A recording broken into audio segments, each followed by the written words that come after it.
আসসালামু আলাইকুম। ফ্যামিলি কিচেনে আপনাদের স্বাগতম। আজ আমি রান্না করব খুবই মজাদার আমাদের দেশীয় আরেক ঐতিহ্য, আর তা হচ্ছে ইলিশ মাছ। আর আমি রান্না করব ইলিশ মাছের কোরমা। আসুন দেখে নিই আমি কিভাবে করছি। আমি চলে আসলাম রান্নায় আর দিয়ে দিচ্ছি তেল, পরিমাণ মতো তেল। গরম হয়ে আসছে, আমি এখন দিয়ে দিচ্ছি পেঁয়াজ। পেঁয়াজটা আমি একটু হালকা ব্রাউন কালার করব। আমি দিয়ে দিচ্ছি কয়েকটা কাঁচামরিচ।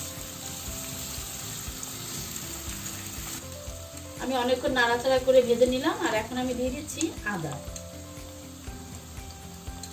1 টেবিল চামচের মতো আদা। আদাটা একটু আমি ভাজাভাজি করব। বেশ অনেকক্ষণ আমি নাড়াচাড়া করলাম। এখন আমি দিয়ে দিচ্ছি কিছু গুঁড়া মশলা। এখানে ধনিয়া গুঁড়া, মরিচের গুঁড়া এবং জিরা গুঁড়া, আর দিয়ে দিচ্ছি পরিমাণ মতো লবণ। একটু নাড়া দিয়ে দেবো আমি ভালোভাবে।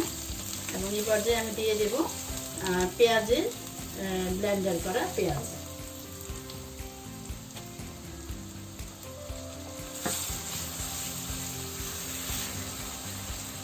মশলাটা আমি এভাবে নাড়াচাড়া করে কষিয়ে নিচ্ছি। আমি অনেকক্ষণ থেকে নাড়াচাড়া করলাম, দেখতে পাচ্ছেন শুকিয়ে এসছে। আমি এই পর্যায়ে দিয়ে দেব টক দই। এখানে আমি টক দই নিয়েছি 2 টেবিল চামচ। তা আমি এখানে দিয়ে দিচ্ছি সবটা। খুব ভালোভাবে মিশিয়ে আমি এখন দইয়ের সাথে কিছুক্ষণ কষাবো। ঢেকে দিচ্ছি, ফিরে আসছি কিছুক্ষণ পর। ফিরে আসলাম বেশ অনেকক্ষণ পর। এখন আমি আলমন্ড বাটা দিয়ে দিচ্ছি। যেহেতু এটা ইলিশের কোরমা, তো এই কারণে আমি আলমন্ড পেস্ট দিয়ে দিচ্ছি। আর পেস্টটা আমি করে ডিপে রেখে দিয়েছি, এই কারণে এটা একটু শক্ত, তো এখনই গলে যাবে। এবং এটা দিয়ে আবার আমি আরও কিছুক্ষণ কষাবো। এটা ঢেকে দিচ্ছি আরও একবার। আর ফিরে আসছি এটা তেল কষিয়ে তেল উঠে আসা পরে।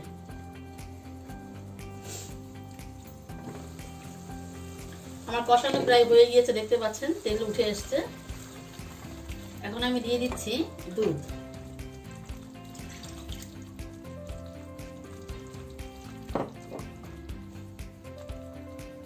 এখন দুধ দিয়ে দুধটা ফুটে আসা পর্যন্ত অপেক্ষা করব।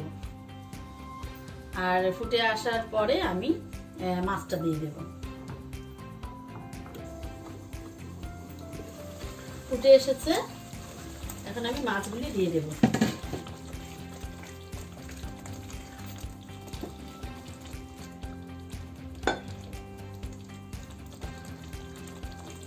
মাছগুলি খুব ভালোভাবে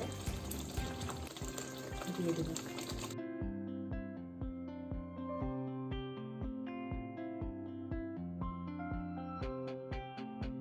দিয়ে আমি ঢেকে দেবো। কিছুক্ষণ পরে আমি উল্টিয়ে দেব। আমি এবার উল্টিয়ে দেবো মাছগুলা, এবং খুবই আলতো করে উল্টাতে হবে আমাকে, কারণ ভেঙে না যায়। মাছ অবশ্য ভাঙবে না, এইভাবে সমস্যা হয় না। মাছগুলি আমি উল্টে দিয়েছি সবগুলো। আর এখন আমি দিয়ে দিচ্ছি 4-5টা কাঁচামরিচ এবং দিয়ে দেব সামান্য দুধ। দুধটা দিয়ে ফুটে আসলে আমি পরিবেশনের জন্য নিয়ে নেব। আমি এখন দুধটা কিছুক্ষণ ফুটাবো মাছটা দিয়ে, মাছের সাথে ফুটাবো। আমি 3 মিনিট রেখে আমি পরিবেশন করে নেব।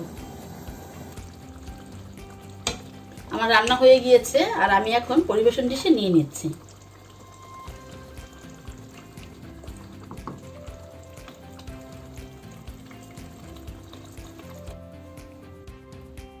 আমি এখন পরিবেশন ডিশে নিয়ে নিয়েছি। আর আমি এতক্ষণ রান্না করলাম ইলিশ মাছের কোরমা। আপনারা যারা এতক্ষণ আমার সঙ্গে ছিলেন এবং এই রান্না দেখলেন, আপনাদের সবাইকে অনেক অনেক ধন্যবাদ। আশা করি আপনাদের ভালো লেগেছে। আর ভালো লাগলে অবশ্যই অনুরোধ রইল আমার চ্যানেলটিকে সাবস্ক্রাইব করে পাশে থাকার। আমার পরবর্তী ভিডিও দেখার আমন্ত্রণ রইল। আপনারা সবাই ভালো থাকবেন, সুস্থ থাকবেন, আমাদের জন্য দোয়া করবেন। আল্লাহ হাফেজ।